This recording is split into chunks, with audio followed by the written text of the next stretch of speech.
Hello, everyone, and welcome back to Mrs. Cooper's Cozy Corner. This is our Little Leaders series for Black History Month. We've been talking about different exceptional and innovative women and men in African American history. And I know some of these people you haven't heard of before.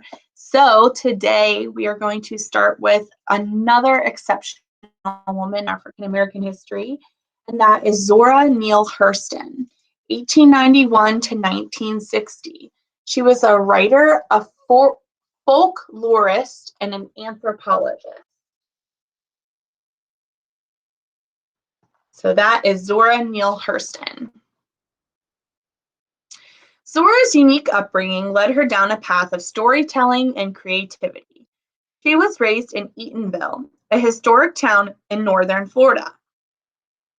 Eatonville was special because in 1886, it became the first self-governed, all-Black city in America. It was an idyllic, nurturing environment that fostered an extreme sense of pride in its culture and traditions. As a young woman, Zora worked a number of jobs and saved up enough money to enroll at Howard University in 1918. There she published her first story. By 1925, Zora had won awards for writing and had caught the attention of prominent Black authors living in Harlem. That year, she moved to New York and continued her undergraduate degree as the first Black student at the all-women's Barnard College. She worked alongside famous creatives including Langston Hughes, Countee Cullen, and Elaine Locke, who were involved in the Black artistic movement known as the Harlem Renaissance. They were called the New Negroes.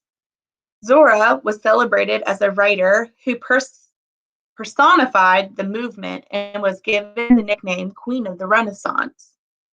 Zora recognized the need to record African American stories, and she celebrated them long before others realized how important they would be. Her famous works included her masterpiece, The Eyes Were Watching God, a novel inspired by her Eatonville past.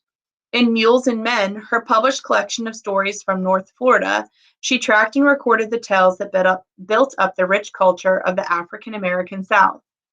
Tell My Horse was the result of the years of research and study of folklore and religion in Jamaica and Haiti. Upon her passing, the famous writer Alice Walker called her a genius of the South. And this is Zora Neale Hurston. Our second person in our Little Leader series for today is Louis Armstrong, 1901 to 1971, a jazz musician. You might have heard of Louis Armstrong. Louis was born in the same place as jazz, New Orleans. He had a rough upbringing, living in a neighborhood so dangerous it was nicknamed the battlefield. He got his first job at age 7, collecting scrap around town. Riding through the streets, he played a small tin horn and soon realized that he could play a whole song. Louis saved up enough money to buy a nice cornet to continue practicing. Trouble was not far away, however. At a 1912 New Year's Eve celebration, Louis was arrested for firing off a pistol. He was sent to a home for troubled boys. Amazingly, the home had a band brass band have been in Louis was arrested. He was sent to a home for troubled boys. Amazingly, the home had a band. Brass bands have been an integral part of New Orleans culture since the late 1800s, and Louis was given real cornet lessons. The band marched to his neighborhood, and his friends and family couldn't believe that was Louis playing for real. It was the first major step in his musical journey. At 11, he performed on the streets with a vocal quartet. They caught the attention of a local cornetist, King Oliver, who was keen to advise Louis on technique and skill. By 1918, Louis was performing enough to make a living, playing in the most popular band in town. In 1922, King invited him to Chicago, where, with his strong New Orleans influenced sound, Louis flourished. From 1925 to 1928, he recorded his first records with his own band. They were some of the most influential records in jazz history. He became famous for his improvised solos, unmistakable vocals, and scatting.